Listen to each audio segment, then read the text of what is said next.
Hello everyone, my name is Harivansh Dogne and today we are going to solve the interview questions related to building a random forest model and gradient.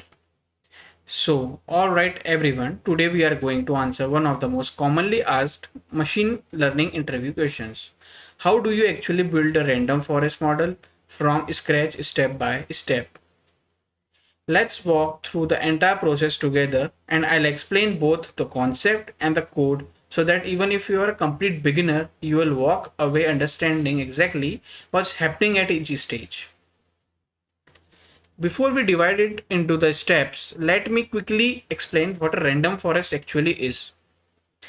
Imagine you have one decision tree, a model that makes decisions by splitting data based on the conditions like a flowchart.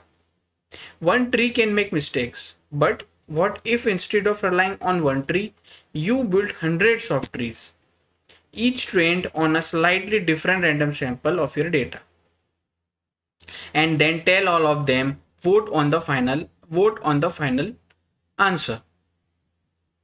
That's exactly what random forest does.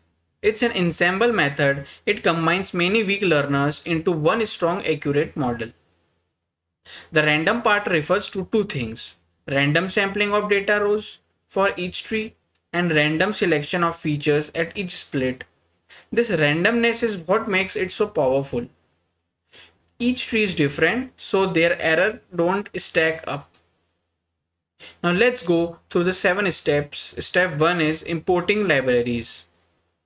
In Python, we import pandas for data handling and sklearn, specifically random forest classifier, train trace split, and accuracy score. These are the only tools we need. Step 2 is loading your dataset. We use pd.readcsv data.csv to load our data into data frame. Think of it like opening an Excel file in Python. Step 3 is pre-processed data. Handling missing values, including categorical columns, if any, clean data leads to a better model. Step 4 is splitting the data. Splitting the data into training and testing sets. We use train trace split XY test size 0.2. This means 80% of the data goes to training the model and 20% is held back for testing. We never let the model see the test data during training. That's how we check if it truly learned or just memorized. Step 5 is training the model. We simply write model equal to random forest classifier and then model.fit extend ytrain behind the scenes. sklearn is building hundreds of decision trees, each on a random subset of your training data. Step 6 is making predictions. Model.predictX run the test data through all the trees and returns the majority vote as the final prediction for each row. And step 7 is evaluation. We use accuracy score, y-test, y-pred to compare our predictions against the actual answers and see how well the model performed.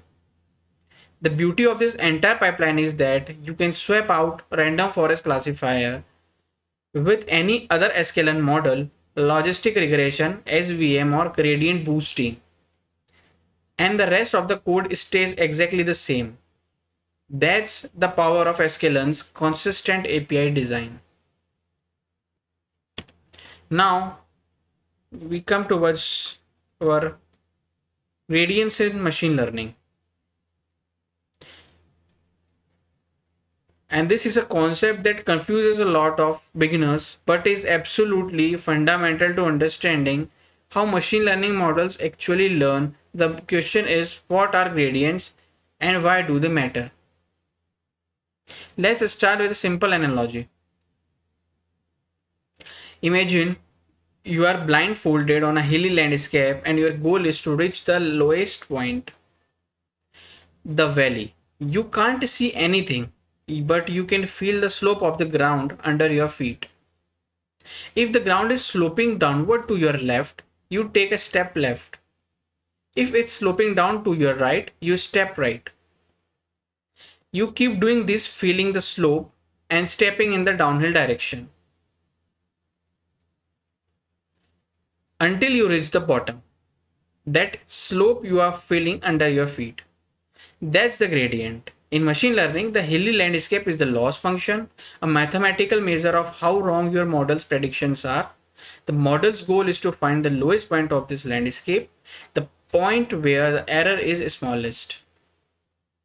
Gradients tell the model if you change this parameter slightly, the loss will increase or decrease by this much in this direction.